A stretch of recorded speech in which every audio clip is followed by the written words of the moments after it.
Hello people, Namaste, welcome back to this channel. Today in this video, this is a continuation of virology of microbiology from second year MBBS. In this I will discuss about the RNA viruses. In RNA viruses, first of all I will discuss about the paromyxovirus. In paromyxovirus has three types of viruses: para-influenza virus, mumps virus, measles virus. Rubella is other classification of virus. Generally, paromyxoviruses comes under paromyxoviridae. Paromyxoviridae. In this morphology, first I will discuss about the morphology of paromyxoviridae. In paromyxoviridae, three types of viruses: measles, para-influenza, mumps. These three will comes under paromyxoviridae. See the structure of paromyxoviridae. This is the outer structure. This is called envelope. Envelope has two structures called HA structure and fusion proteins. These are the two structures present outside the envelope: fusion proteins and HA structures. That is the envelope. Inside the envelope there is a matrix surrounded by matrix. Inside the matrix there is a RNA. In RNA, in single stranded RNA, there has some nucleic acids. Na antigens are present. See, this is the morphology of paromyxoviridae. Generally in measles, HA is present but Na is absent in measles. Influenza, para-influenza, both consists of HA and Na virus. Mumps consists of both HA and Na. But rubella does not consist of HA and Na viruses are absent. This is the structure or morphology of measles, mumps or para-influenza. Next one is, I will discuss about in this video mumps. Mumps. In mumps, the most common, generally mumps are most commonly at parotid gland enlargement in children's.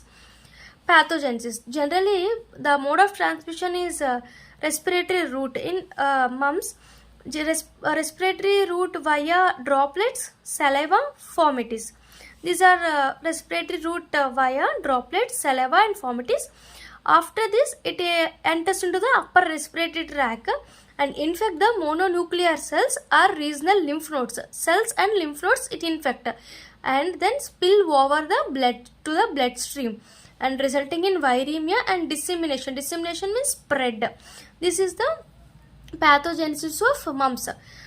Mode of transmission is respiratory route. After that, it enters into the upper respiratory tract and infect the mononuclear cells and the lymph nodes, regional lymph nodes, and spill over the bloodstream, resulting in viremia and disseminations. This is the pathogenesis. Next, target sites are generally target sites of spread is generally mesh spot. Mesh spot means M means mammary glands, E means epithelium, S means salivary glands. Pot means pancreas, ovaries, testes. CNS you should remember. This is the mnemonic. Mesh spot, target sites of mumps. Next, clinical features. Clinical features are, first one is inapparent infection.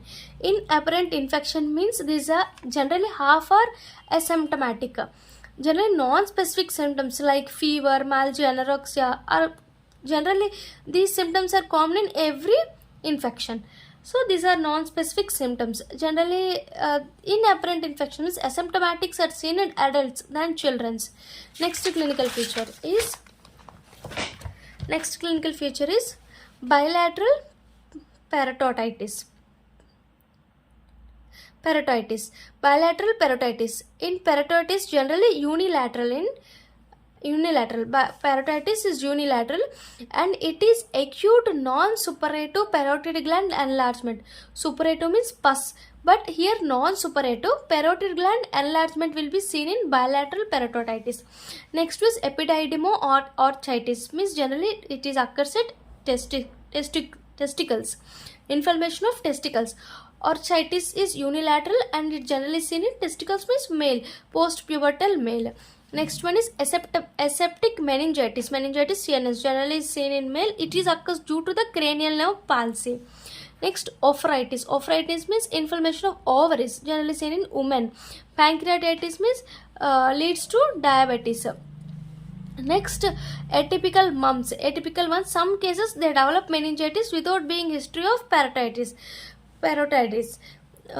These are the clinical features of mumps. First one is already I discussed about this, asymptomatic, inapparent infection. These are asymptomatic. Next is bilateral parotitis, epididymis, orchitis, aseptic meningitis, ophritis, pancreatitis, aseptic mumps, atypical mumps. These are the clinical features.